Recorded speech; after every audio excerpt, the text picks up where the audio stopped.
7 महीने बाद घोषित हुई उदयपुर भाजपा शहर जिला कार्यकारिणी। जातीय संतुलन और प्रतिनिधित्व पर उठे सवाल। लंबे इंतजार के बाद आखिरकार मंगलवार को भाजपा शहर जिला की 41 सदस्यीय कार्यकारिणी की घोषणा कर दी गई।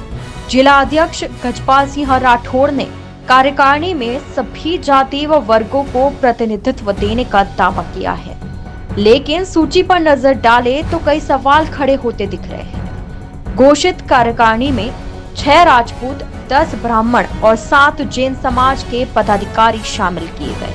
हालांकि जैन समाज, जो पूर्व अध्यक्षों की कार्यकारिणी में सबसे प्रभावशाली रहा करता था, इस बार उसे कम तवज्जो दी गई है। हालांकि जैन समाज से पारस सिंघवी को महामंत्री बनाकर एक बड़े चेहरे को जरूर शामिल किया गया है, लेकिन इसके अलावा अन्य नाम कम प्रभावशाली है। वहीं जैन समाज के कई बड़े चेहरे जैसे अतुल चंडालिया, डॉक्टर किरण जैन, चंद्र सिंह कोठारी, राजकुमार चित्तोड़ा, रजनी टांगी, नानालाल वया, कुंतीलाल जैन, शंभू जैन, जितेंद्र मारू, डॉक्टर जिनेंद्र शास्त्री, गजेंद्र भंडारी, सन्नी पोखरना जैसे लोगों को कार्यकारिणी में जगह नहीं मिली है। बात करें जातिगत एंगल की, तो सबसे अहम बात यह है कि भाजपा का पारंपरिक और मजबूत वोट बैंक माने जाने वाले ओबीसी समाज को उचित प्रतिनिधित्व नहीं मिला है। प्रजापत, सोनी, वैष्णव और ओढ़ समाज से किसी को भी जगह नहीं दी गई। वहीं सिंधी समाज से भी एक भी पदाधिकारी कार्यकारिणी में शामिल नहीं है। अनुसूचित जाति वर्ग की स्थिति भी कुछ ऐसी ही रही। खटेक, वाल्मीकि, मेघवाल और मोची समाज में से किसी को शामिल नहीं किया गया, जबकि इन वर्गों का बड़ा वोट बैंक भाजपा के साथ जुड़ा माना जाता है। हालांकि 3 महामंत्रियों में से एक महामंत्री ओबीसी और एक महामंत्री एससी वर्ग से आता है, लेकिन इसके बावजूद अन्य जातियों के समावेश नहीं करने पर राजनीतिक विश्लेषकों का मानना है कि इन वर्गों की उपेक्षा आगामी निकाय चुनाव में पार्टी के लिए बड़ी चुनौती साबित हो सकती है। हर बार की तरह इस बार भी कार्यकारिणी में किसी मुस्लिम को जगह नहीं दी गई। यही मुद्दा कांग्रेस के लिए भाजपा की कथित गुटबाजी और जातीय असंतुलन पर हमला बोलने का मौका बन सकता है। मंडलों के प्रतिनिधित्व की बात करें तो जामेश्वर और जावर मंडल से किसी को भी स्थान नहीं मिला।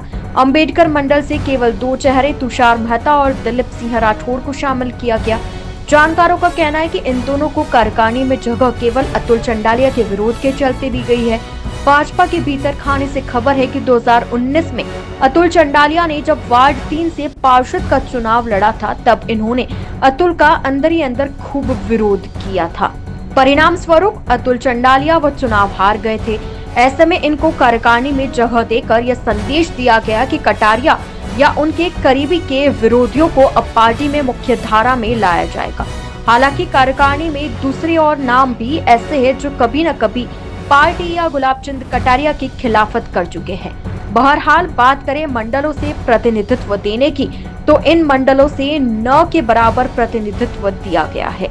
दूसरी ओर शहर विधानसभा के सबसे छोटे मंडल सुंदर सिंह भंडारी से 11 पदाधिकारी और श्यामा प्रसाद मुखर्जी मंडल से आधा दर्जन नेता कार्यकारिणी में शामिल किए गए हैं, जिससे संतुलन बिगड़ता दिख रहा है। राजनीतिक हलकों में चर्चा है कि जातीय असंतुलन और संगठनात्मक गुटबाजी भाजपा के लिए आगामी चुनावों में सिरदर्द बन सकती है।